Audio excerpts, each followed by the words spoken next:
This is Bloomberg Crypto, a daily Bloomberg iHeart podcast. And I'm Stacey Marie Ishmael, managing editor of crypto for Bloomberg News. It's Thursday, October 27th.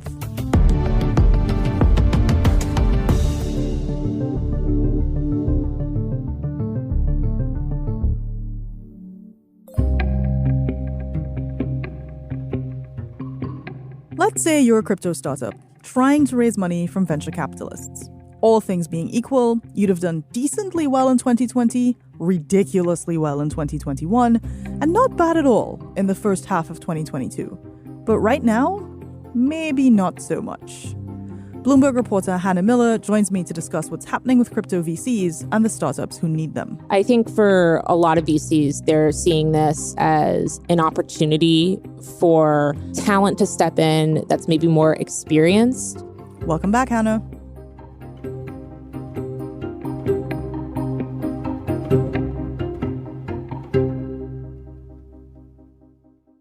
How's life in San Francisco?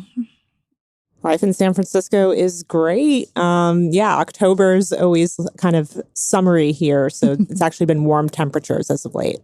Well, you spoke to our colleague Vildana about the fact that October has also been, historically speaking, like a pretty decent month for crypto markets. And that's, mixed results given the extent of the crypto winter. But you've also been reporting on an area where October has been a little bit more challenging than maybe folks were expecting, and that is in the venture capital market for crypto startup fundraising. What's going on over there?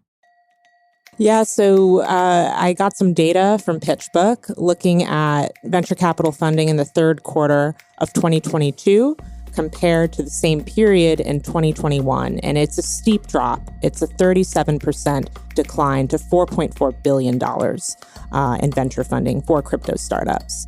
And that's roughly half of the record amount of funding that VCs poured into crypto and blockchain startups in the first quarter of 2022. So it's really a bit unsettling, seeing this big drop, but it makes sense considering market conditions. We are in the depths of crypto winter. There are still a lot of issues within the industry. And that podcast with Vildana, I referred to October as potentially Uptober in terms of market performance, but it's actually been Hacktober with a lot of security incidents as of late. DeFi protocols have become an easy target for attackers. That's according to blockchain analysis firm Chainalysis, which estimates around $1.9 billion worth of digital tokens have been stolen in hacks this year, up 58% in the We're talking about declines from a record. And kind of if we, VCs will love to say, well, we have a long-term view. And so if we take the long-term view for a second, we're still talking about money being deployed at levels unthinkable 3, 4, 5 years ago, because this industry barely existed then, both on the startup side, but also some of the investors who are pouring money into these startups. Talk a little bit about who those venture capitalists are. We've seen big names back the crypto industry. I'm talking about Andreessen Horowitz here, which has massive crypto funds and has a big crypto team dedicated to examining and investing in this industry. We also have other big names. Electric Capital is one. They're more crypto focused. And have also raised a massive fund. Paradigm, another big crypto name, co-founded by Fred Ursum from Coinbase. And it's just really interesting to see kind of this growing divide now between generalist VCs, which look at many different industries, back many different areas of tech, versus crypto native VCs. These are firms that specialize in crypto investments. They might have a dedicated research team, dedicated coding team, and these crypto native VCs are very much committed still to the space. This is everything that they have hinged their entire investment philosophy on blockchain going big. Who are some of those startups? So you've mentioned the venture capitalists, like the big traditional names, the newer but big crypto names. who are they still investing in, even if they're investing maybe at lower levels than they were this time last year? Yeah, it's been really interesting to see a trend where NFT gaming startups are actually scoring big rounds still. In September, we saw Loot Mogul and Improbable raise over $100 million. And what's interesting about these startups is that, yes, they use blockchain technology, but it's more sort of more in the background. Mm-hmm. They're not like explicitly crypto startups. They just kind of take advantage of blockchain technology, and they're more focused on gaming and the metaverse. So I think a lot of crypto VCs still see gaming as an opportunity to broaden blockchain and crypto's appeal to mainstream consumers. You know, people love games, they love playing them.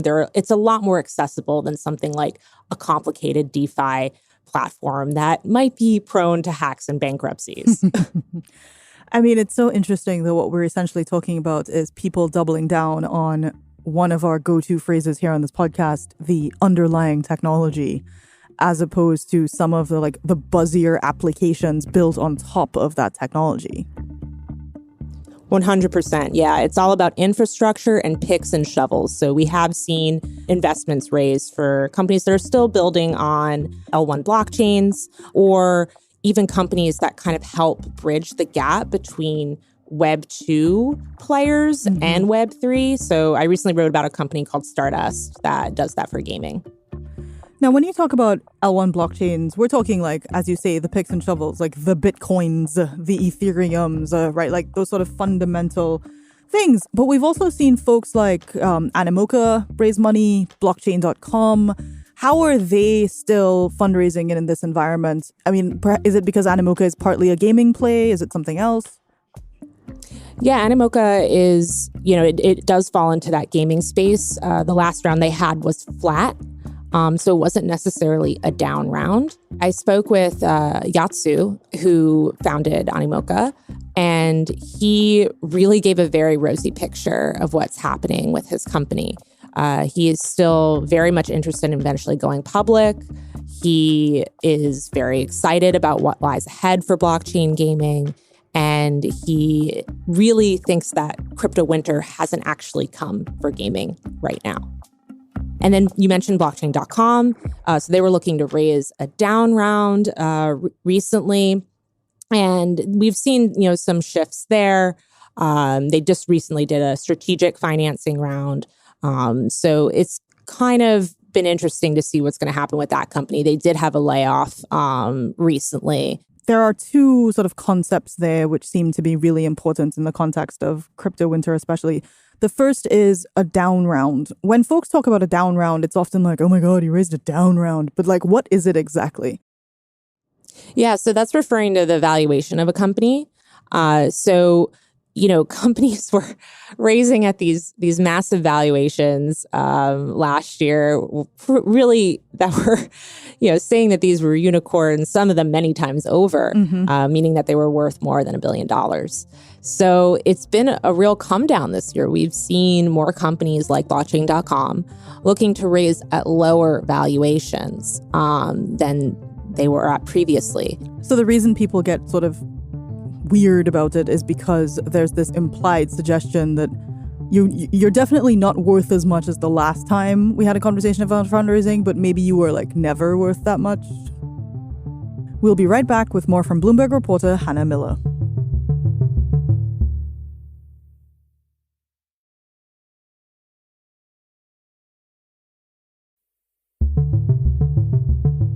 We've talked about gaming and the fact that it's sort of an outlier in terms of its ability to continue to be attractive. Do you have a sense of what's going on with like VC overall, right? Is it that is crypto a sector that's being hit harder by the decline than other places? Or are we looking at a general pullback in liquidity? Yeah, there's definitely a general pullback across tech. Crypto is not the only area being affected.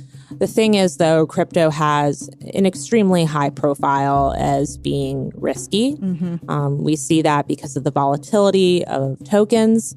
We see that in the hacks that affect the industry. And we just see this also, there are shady characters and, there have been very spectacular fails among different players, major players within the industry. I'm thinking 3 Arrows Capital here. I'm thinking Celsius. I'm thinking Voyager Digital.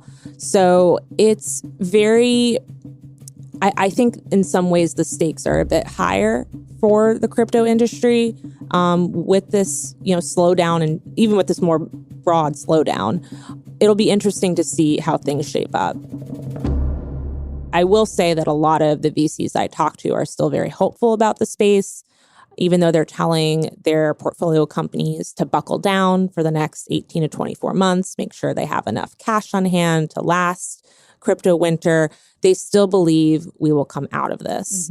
And one thing that's also interesting about this current bear market and how it's different from previous crypto winters is that we do see more institutional money coming in, more big players from traditional finance entering crypto. So I think this has given a lot of people hope. And they're saying, hey, the industry is more mature than it was in previous bear markets. And, we're going to overcome this. So I will say I still see a lot of optimism within crypto. Because you mentioned Hacktober, you've previously reported that security startups have been an area of growth. Are they raising enough money to keep up with the outbreak of hacks right now? Like, what's going on over there? I would say so. With the most recent hack for Mango, I spoke to a startup that had just done a recent raise, and it's called Halborn. And, they seem to be doing really well. Very, very busy. So again, and I think that sort of that security piece falls into the infrastructure category where you're looking for flaws in either a platform's code or even its economic models and testing them to see whether they can, whether they have any vulnerabilities and whether they can withstand extreme market conditions that we see in crypto at times. Extreme market conditions is a very diplomatic way of putting it. As sort of a closing thought, we've talked on previous episodes about one of the propositions that the crypto native VCs like to make is that we are the experts. We really know this area inside out. We can provide expert counsel, expert guidance. Are you hearing at all that in this wave of C-suite departures, when, companies actually really need that expert guidance, are you hearing from either founders or VCs that folks are stepping up in that area?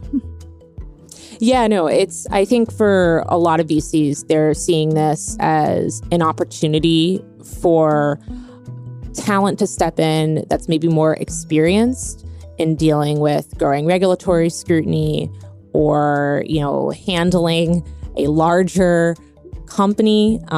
So I think for some of the founders, it's nice for them to maybe pull back, focus on something else, whether it's policy or just their own, sanity.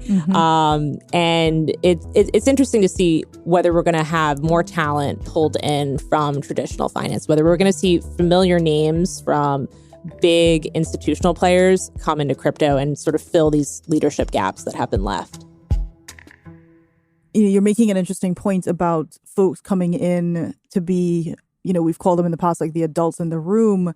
That may play to the strengths of the more traditional non-crypto native VCs because they have, much bigger benches of experience in those types of policy areas, in that regulatory area, in the how to testify but before the Senate Banking Committee area. So it's certainly going to be an interesting time for all involved. Yeah, 100%. I mean, you see with a lot of the larger, more established VC firms, they have legal experts, legal teams who can help growing startups navigate this changing landscape for crypto regulation. So I do think that there are things that traditional VCs can offer these companies. And it'll be interesting to see how crypto native VCs evolve to offer similar benefits to their portfolio companies.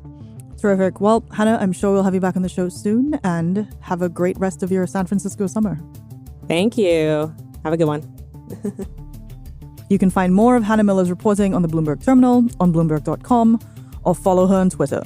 She's at HGMiller29. That's HGMILLER29. On the next episode of Bloomberg Crypto, crypto traders are still hoping that October will turn into Uptober. But are their hopes misplaced?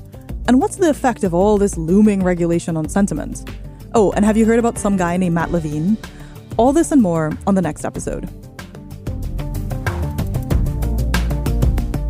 This is Bloomberg Crypto, a daily podcast from Bloomberg and iHeartRadio. For more shows from iHeartRadio, visit the iHeartRadio app, Apple Podcasts, or wherever you get your podcasts.